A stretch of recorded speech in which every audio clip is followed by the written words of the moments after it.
a Neus y David esta invitación y a Pepe por su charla, porque joder, yo pensaba que iba a tener alguien que iba a poder debatir y resulta que estamos en un 99,9% de acuerdo en lo que está comentando, ¿no? Hay muchas cosas que yo podría haber dicho de las que ha comentado, entonces voy a hablar de lo que es el movimiento memorialista de este país, de cómo está estructurando, de cómo ha avanzado, etc. Yo creo que es más importante porque él ha situado muy bien los hechos de lo que fue la transición. Sí ha apuntado un tema sobre Carrillo que me parece muy importante, y es que Carrillo manda a los camaradas del Partido Comunista cuando termina la Segunda Guerra Mundial, que están todos dispuestos a regresar a España, invadir España, implantar un gobierno en el Valle de Arán, etcétera, etcétera, etcétera. Y entonces Carrillo va a parar aquello para que en vez de entrar de mil en mil, entrasen de 5 en 5 y los mataran. O sea, Carrillo sabía perfectamente lo que hacía en aquel momento, y Carrillo supo muy bien que hacía también durante la transición. Eso está más claro que el agua. Pienso que es una de las personas que más ha dañado a la izquierda española, ¿no? Entonces, cuando se le hacen homenajes por parte de la izquierda oficial, pues algunos nos reímos mucho, ¿no? Y tal, sobre todo cuando aparece presentando la ley de memoria. Bueno, el movimiento memorialista actual en el Estado español, podemos decir que nace a partir del año 2000. Hasta el año 2000, en memoria siempre había esa lucha por la memoria, como bien ha contado Pepe. Hay que decir que ya había organizaciones, los presos cuando salían de la cárcel en los años 60 tenían su propia asociación de presos, con los familiares, con las esposas, etc. Al llegar la transición, pues todos sabemos que hubo una serie de sumaciones, una serie de pueblos. Fue cuando se descubrió la famosa fosa de la Barranca en La Rioja, por ejemplo, que había 400, cerca de 500 republicanos asesinados allí. Digamos que hubo un intento pues, de restablecer la memoria de los que habían perdido la guerra contra el fascismo y que habían estado defendiendo los valores democráticos de la Segunda República. Aproximadamente, pues, cuando se da el golpe de Estado, o el intento de golpe de Estado de Tejero, el 23F de 1981, aquí se produce una serie de cuestiones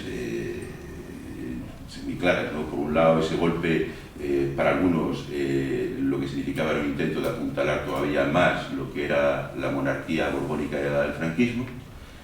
Por otro lado, era intentar obligar a que el Estado español entrase dentro de la órbita de la OTAN. Yo creo que eran otras cosas que se intentaban impulsar ahí, decir, bueno, si estáis dentro de la OTAN, ya los militares se van a callar. Y por otro, pues, por supuesto, parar precisamente esa posibilidad de que hubiese una verdadera recuperación de la memoria democrática de este país, ¿no?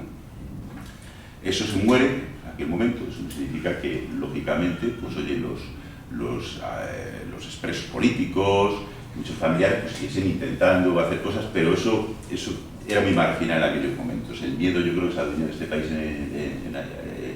a partir de 1981, pero lo que no pensaban es que, o lo que no se dieron cuenta, aunque yo creo que sí, ahora explicaré también otra cosa, es que tarde o temprano, pues generaciones que en aquel momento pues teníamos, pues eso, 15, 17, 17, 18 años, pues llegaríamos a la madurez y empezaríamos a replantear muchas cosas. Entonces, además, cuando en aquel momento, pues de izquierdas, yo era muy comunista, yo era muy del Pacto de Varsovia y era de la hoz y el martillo, del PQS y de lo que hiciera falta. Entonces, bueno, pues cuando se te cae el muro de Berlín y dices, joder, me han engañado allí, eso que me contaba mi vida ayer resulta que era todo mentira, ¿no? Y te enteras encima y dices, pero es que lo que hay aquí sigue siendo verdad, o sea, estos siguen siendo aquí más malvados que la puñeta. Pues entonces, nos hemos quedado sin referentes. ¿Qué hacemos? ¿Qué no hacemos? ¿No? Por otro lado, la generación de nietos de los muertos de defensores, de los defensores de la Segunda República, pues resulta que también empiezan a contar dónde están sus abuelos. Mi abuelo también fue así. Entonces, pues más o menos en el año 2000 hay una confluencia, digamos, de tres líneas de actuación. O sea, estos abuelos que vienen reivindicando sus derechos por haber estado en la cárcel, por haber estado en la guerrilla, que no les reconoce, que han sido soldados, etcétera. Por un lado, estos familiares que quieren recuperar los restos de sus personas, de sus seres queridos asesinados por el franquismo, y por otro lado, el de un núcleo de militantes de izquierdas que estamos hasta las narices de los aparatos partidarios que tenemos, porque nos hemos dado cuenta que nos han engañado durante 70 años por lo que pasaba en la Unión Soviética, nos han engañado durante la transición y que nos siguen engañando hoy en día, que empezamos a ver que nuestro referente está en esa fosa también. Es que nuestros referentes son la gente de la base de la izquierda de este país, que era lo mejor que había en el Estado español. Es el problema. Lo mejor que hay en este país está entre esas fosas con un tiro en la nuca o fusilado o descuartizado como una fosa que hemos visto ahora mismo, que lo que hicieron fue sencillamente descuartizarlas. O sea, eso fue porque estos eran asesinos salvajes. Los nazis lo hacían organizadamente con gas, esto lo hacían en plan salvaje muchas veces. Y así es como yo creo que nace lo que es el movimiento memorialista actual. Este movimiento, pues lógicamente, pues, se va organizando. Asociaciones, esa que vienen de los abuelos, asociaciones de familiares que quieren excavar fosas, pero también asociaciones apoyadas en aquellos momentos por partidos políticos. El Partido Comunista nos apoya a nosotros como organización en aquel momento para que intentemos crear una organización de estas características, pues oye, pues para ir avanzando con las cosas, ¿no? Lo primero que se hacía, pues, excavar fosas. Recuerdo la primera fosa con la que me encontré fue con una organización que todo el mundo conoce, porque es ahora mismo la mimada por el gobierno, la Asociación por la Recuperación de Memoria Histórica, exactamente en Caleruega, un pueblecito de la provincia de Burgos, frontera con Soria, donde, bueno, me llamó el presidente de esa asociación cuando nosotros estábamos empezando y me dijo: oye, vamos a abrir una fosa, que si te quieres venir. Y bueno, pues vamos para allá. Llegamos allí, yo veía aquello, yo me daba de todo, porque veías 4 esqueletos allí, metidos en una fosa, y claro, te daban, bueno, estos son los compañeros, estos tal, yo allí no sabía ni qué hacer, bueno, ¿y estos de dónde eran? ¿Por qué están aquí? Las preguntas que se hace uno, ¿no? Ahí no le respondía a nadie nada, ¿no? Los familiares, ahí uno de ellos venga a llorar y tal, bueno, pues por algo los matarían, no sé, ¿por qué no? Porque estos nunca habían estado metidos en nada, nunca no sé qué, y tal. Y yo decía, qué raro, bueno, ha aparecido dinero aquí, tenía unas monedas, digo, entonces me fue para robarlos. Oye, ha aparecido el reloj, robarles no fue. Entonces, qué raro, ¿no? Las malas creencias y tal. Hasta que ese hombre me contó que el padre era un dirigente de la UGT de la zona, que el hermano había vuelto a la mili con ideas muy de izquierdas y que los otros 2 compañeros eran también de la UGT. Pues yo decía, bueno, aquí está pasando algo raro. Nos estamos equivocando en algo, porque si resulta que vamos a sacar a estos 4 compañeros y no se va a hablar de quiénes eran, de qué defendían, de por qué luchaban, etcétera, etcétera, etcétera. Si eran de la UGT y aquí no está la UGT, aquí hay algo. Y yo decía, bueno, ¿y esto? ¿Y por qué no hay un juez? Porque si me encuentro 4 cadáveres tirados por la calle, lo suyo es que venga un juez a levantarlos y levanten atestados. Aquí hay algo raro, ¿no? Entonces, pues empezamos a estudiar el tema. Vamos a estudiar, bueno, vamos a ver, si hay que levantar muertos, y hay que levantar centenares de miles de muertos seguramente en este país, pues resulta que estamos hablando de algo que tiene que ver mucho con lo que ocurrió en la Alemania nazi, etcétera. Vamos a ver, ¿qué pasó allí, no? ¿Qué es lo que ocurrió ahí?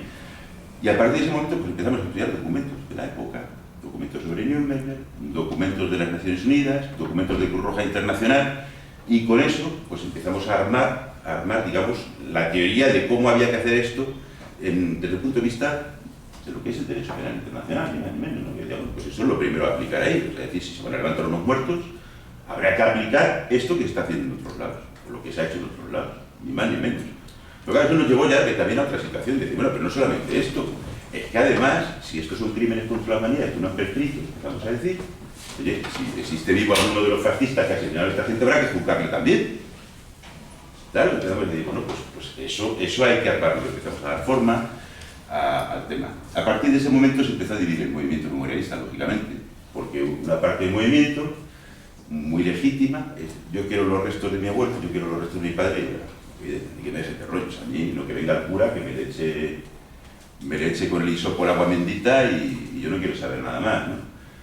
Claro, nosotros decíamos, bueno, es que hay algo más, es que el problema que hay con la justicia no es un problema personal de que tú quieras solo los restos de tu abuelo. Que aquí ha habido, yo no soy jurista, entonces me permito decir que hubo un genocidio, estoy uno de los abogados del foro de ella, crímenes imprescriptibles de esa manera, pero bueno, yo me permito decir que hubo un auténtico genocidio contra la izquierda de este país, contra todo lo que olía a democracia en este país, contra todo lo que olía a libertad, y lógicamente, al estar eso en esas condiciones, pues tú no puedes coger y decir que los restos de los abuelos te los llevas y que aquí no intervenga un juez. O sea, aquí hay una obligación también por parte del Estado y por parte de la sociedad. Y tú tienes el derecho a la justicia, pero es un derecho que no puedes decir que prescindes de él. O sea, los derechos tú no puedes decir que no quieres tenerlo. Entonces empezó a ir por ese camino y eso empezó a ocasionar, digamos, no una ruptura, pero sí una separación del movimiento memorialista en 2 sectores muy diferenciados. Ese sector que va más en la línea de defender lo que es una memoria familiar, y la otra línea que ya partiendo de esta diferenciación que había en aquellos momentos de ir a los tribunales, de hablar de justicia, etcétera, etcétera, etcétera, etcétera, empezaba a marcar una línea política ya en otro sentido, ¿no? Ahora mismo pues, han pasado diversas cosas a lo largo de todos estos años. Yo creo que el trabajo de unos y otros pues, ha valido de algo, ¿no? Nosotros decíamos, bueno, la RMH su objetivo era abrir fosas, ¿no?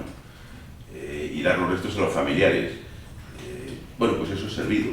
Ellos también pues, han abierto, ahora poco a poco han ido evolucionando también hacia posiciones, digamos, de que tiene que haber justicia, de ir a los tribunales y tal, pero nosotros hemos evolucionado no solamente en ese sentido, sino que hemos evolucionado también en el sentido político. Claro, el planteamiento ya no es solamente conseguir justicia, es que si empezamos a hablar de justicia y de impunidad, nos empezamos a encontrar, por ejemplo, con que el monarca español presidía Consejo de Ministros mientras vivía Franco. Cuando Franco se ponía malito, y que sepamos, ahí, desde el año 69, este señor no abría la boca. Aquí se mató gente durante esos años, el señor no dijo ni pie. Los últimos 5 años del franquismo, que sepamos, él no dijo absolutamente nada, de que no había que matar a los 3 compañeros del FRAP y los 2 compañeros de ETA que se mataron o se asesinaron en aquel momento, ¿no?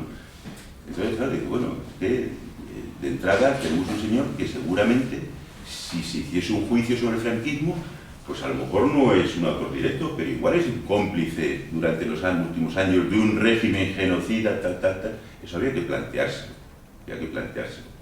Pero es más, estudiando todo este tipo de cosas, nos dábamos cuenta también de que lo que se estaba haciendo con eso era reconocer que el golpe de Estado del 18 de julio de 1936 es un golpe legal. Bueno, vamos a ver, o sea, que es que en este país el problema que tenemos es que sigue vigente todavía toda la legislación y toda la jurisprudencia que se hizo durante el franquismo, incluido el bando de guerra que dictó el general Mora. Entonces digo, pues bueno, ¿vivimos en una democracia realmente o en qué cosa vivimos? Porque podemos ir a vivir a votar cada 4 años, pero realmente tenemos una democracia si resulta que luego las leyes, muchas de las leyes que tenemos, tienen su origen en ese corpus jurídico del franquismo.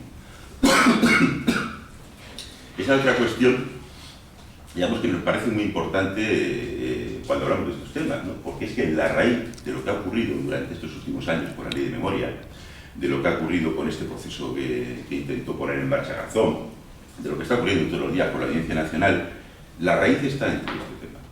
O sea, aquí el problema que hay es que se está dando por válida todas las leyes que tienen durante el franquismo. Se está dando por legal todo lo que hizo el franquismo, está dando por legal ese golpe de Estado. Y no se está reconociendo la legalidad que el gobierno democrático de la Segunda República tenía. Que es el realmente, cuando hablamos aquí de legalidad, dice, bueno, pues ejemplo usted, es que ese golpe de Estado fue ilegal y lo que era legal era el gobierno republicano. Sí, esa era la verdadera legalidad que había en este país. Por lo menos hasta que se votó la Constitución de 1978, que yo creo que la mayor parte de la población votó que sí, algunos votábamos que no, ya porque era la primera vez que votábamos, y bueno, pues aunque era con el sable siempre colgado que salía en el país ese del Perine, que salía un sable siempre colgado ahí en la viñeta que hacía, y dice, pero bueno, por lo menos votó, pero que hasta ese momento no se disolvió tampoco el gobierno republicano en el siglo, es que era lo legal. Entonces quiere decir que además, es que esta persona que tenemos como jefe de Estado es una persona que resulta que nos ha estado gobernando sin legitimidad alguna hasta ese año 1978. O sea, es una situación que nos damos cuenta y decimos pues que aquí en este país, si no llega una tercera república, va a ser imposible romper la impunidad que existe, va a ser imposible que sea justicia, porque esa ley de memoria, ese procedimiento de Garzón, que además que debió ser una cosa rara entre el gobierno y él, para decir al final es que no, por la vía jurídica no conseguimos hacer absolutamente nada.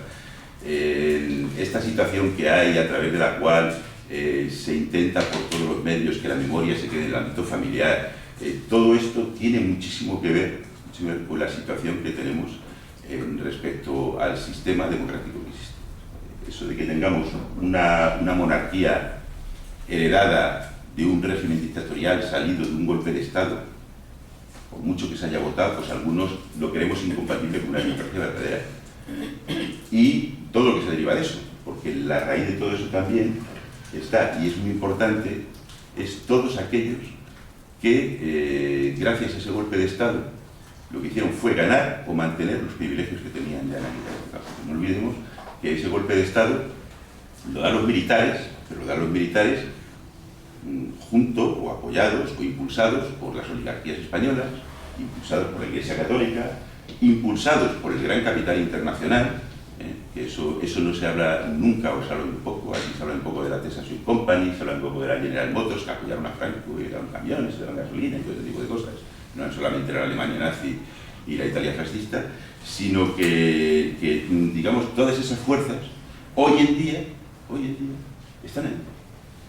No muertos, están ahí sus herederos, o incluso muchos vivos. Es que es uno de los problemas que hay en este país. Entonces, a mí, cuando me hablan de democracia, después de ver todo lo que he visto en la memoria histórica, yo vivimos una gran mentira. Porque el hecho de que yo pueda ir a votar cada 4 años no significa que haya una democracia. Si resulta que las relaciones de dominio que existen están heredadas de un golpe de Estado. El otro día lo explicaba clarísimamente. Digo, mira, y con un ejemplo muy claro. Cuando se murió Franco yo tenía 15 años y trabajaba de botones. Mi jefe, y aquí que estamos pocos, mi jefe era un cabrón, dando poco, y un facha. Yo llego a la democracia con 15 años y dije, joder, la democracia, la libertad, mi jefe dejará de ser un cabrón y un facha. Bueno, pues joder, resulta que no, mi jefe siguió siendo un cabrón y un facha. Y cago en la leche puñetera. Incluso llegó el año 82, ganaron las elecciones el Partido Socialista y mi jefe siguió siendo un cabrón y un facha. Pero es que eso lo elevamos a nivel estatal y empezamos a ver a los señores que tenemos. Empiezas, por supuesto, por el Borbón. Pero vamos a continuar y vamos a empezar a ver las figuras que hay en la política, las figuras que hay en los grandes poderes del Estado. O sea, ¿quién es Putin? Yo he visto cartillas de compañeros fusilados que tenían guardado el dinero, los ahorrillos, lo tenían guardado en el Banco Santander. Los mataron, la familia llegó a Francia. ¿Quién se quedó con ese dinero? Habrá que preguntarlo. A mí me gustaría saber eso que ocurre con ellos. Sabemos que hay muchas empresas del IBEX 35 que son heredas de esas empresas que se enriquecieron con el bajo esclavo, de esas empresas que lo que hicieron fue instrumentalizar el franquismo para mantener sus privilegios, para mantener su capacidad de obtener beneficios, y eso sigue estando ahí. No ha muerto, ¿no? Entonces, claro, la memoria histórica, nosotros pensamos que la izquierda la tiene que instrumentalizar precisamente para luchar contra eso. ¿Cómo vamos a seguir luchando contra los que nos vencieron hace 70 años si no recordamos, si no recuperamos los valores, las formas de lucha y aprendemos también de los errores que tuvieron los compañeros hace 70? Es imposible. Nosotros como organización un día dijimos, queremos ser un frente popular de la memoria. Hay una cosa que nos pareció evidente, ¿no? Porque aquí, decíamos, aquí, si hablamos compañeros del PO y algunos somos comunistas del PC, vamos a hablar enseguida de lo que pasó. Si son anarquistas también, si no sé qué, eso tiene que acabar. Se tiene que acabar. Nosotros tenemos que recuperar la memoria tanto de lo que fue la República, de lo que fueron las organizaciones de izquierda, de lo que fue la Revolución Española y de lo que fue la lucha antifascista, y la tenemos que recuperar conjuntamente. Y no entrar en estos momentos en ese debate, sino sencillamente cuando hablamos del tema de lo que ocurrió con el PUN, decir, compañeros, nunca más el tiro en la nuca entre nosotros. Vamos a por ellos, no entre nosotros. Que eso es lo que tenemos que, yo creo que es una de las cosas, de los aprendizajes que tenemos que tener. O sea, lo que tenemos que aprender, por ejemplo, en mayo del 37, es nunca más el tiro en la nuca entre nosotros, vamos a por ellos. Pero es que ellos no son solamente ellos, sino que alguna cosa que es evidente es que durante la transición, tal como ha explicado Pepe, se crea una situación a través de la cual muchos aparatos partidarios se dejan cooptar, digo, de partidarios de los partidos democráticos, ¿no? Se dejan cooptar por los franquistas.